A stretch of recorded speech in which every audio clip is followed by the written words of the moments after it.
What's going on, everybody? Coach ZP, Certified Strength and Conditioning Specialist. And in today's video, we're talking about ankle training for runners.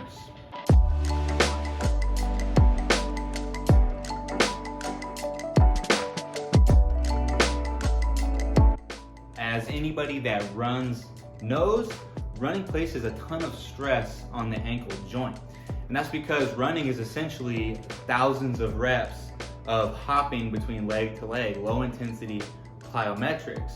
And your ankle joint is extremely mobile. What do you got? You got inversion, eversion, plantar flexion, and dorsiflexion all at the ankle joint, while also having to bear our entire body weight load on top of it. So you think about all the force that you can generate through your hips and your legs, and your ankle has to transfer all that force into the ground, which speaks to the fact that it's just an essential joint in athletics, and also why it's the most commonly injured joint in the body. Now, all that speaks to the importance of why your ankle needs to be an emphasis in your training, which is what we're going to be talking about today. Today, we're talking about 3 keys to emphasizing your ankles in your training program. Now, this is really going to be beneficial if you're any kind of athlete, but especially if you're a runner and placing a ton of demand on those ankles. So, first things first, full range of motion movement on a daily basis. So what I like to do is circles, right? I'll do circles one way, circles the other way, every day on a daily basis.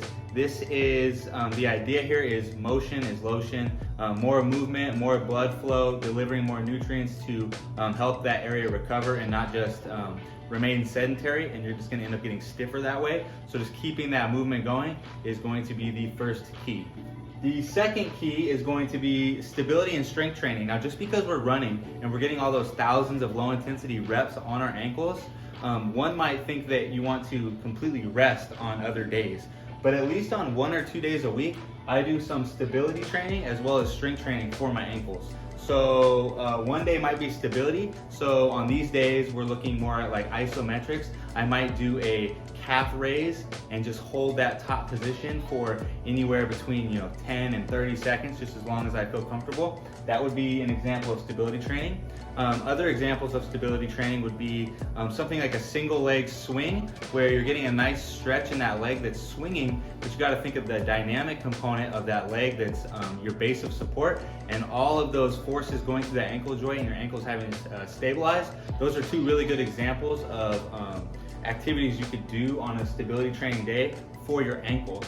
Now, with strength training, if I'm doing a workout that is strength based, I'll throw some strength in for the ankles, where I might load up a barbell and do some traditional sets and reps with calf raises, right? Where we're really focusing, again, we're taking time to emphasize and be intentional about training our ankles. We know that we're focusing on our ankles, and so there's gonna be something in each day's training to target those ankles, whether it's just full range of motion movement or some stability and strength work. Now, something else you wanna make sure you consider is not just worrying about plantar flexion, which is the movement in a calf raise, but also thinking about dorsiflexion, where we're working the muscles on the front of our ankles, or the front of our calves, I should say, and we're doing things like tibialis anterior work, where we're really dorsiflexing our toes up towards our head. Now, lastly, we don't wanna leave out plyos, right? We definitely want to be getting some high intensity plyo work with our ankles, because again, running is lots of low intensity plyometrics, essentially just hopping between legs, between steps.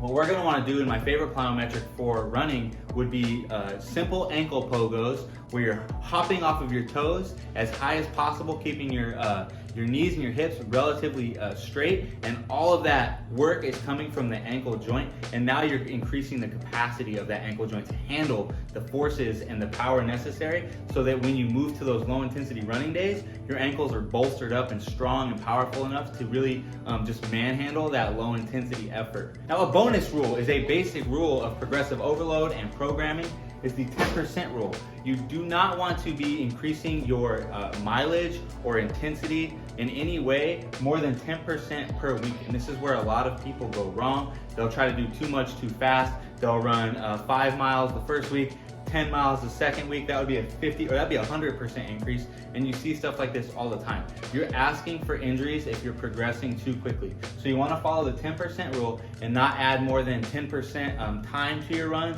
or add more than 10% distance to your run, or if it's in the weight room, it's the same idea. You don't want to add more than 10% on the reps or 10% on the load. Whatever your focus variables are, you do not want to add more than 10% week over week to ensure that you're able to adapt and actually get stronger instead of actually just leading yourself to an injury.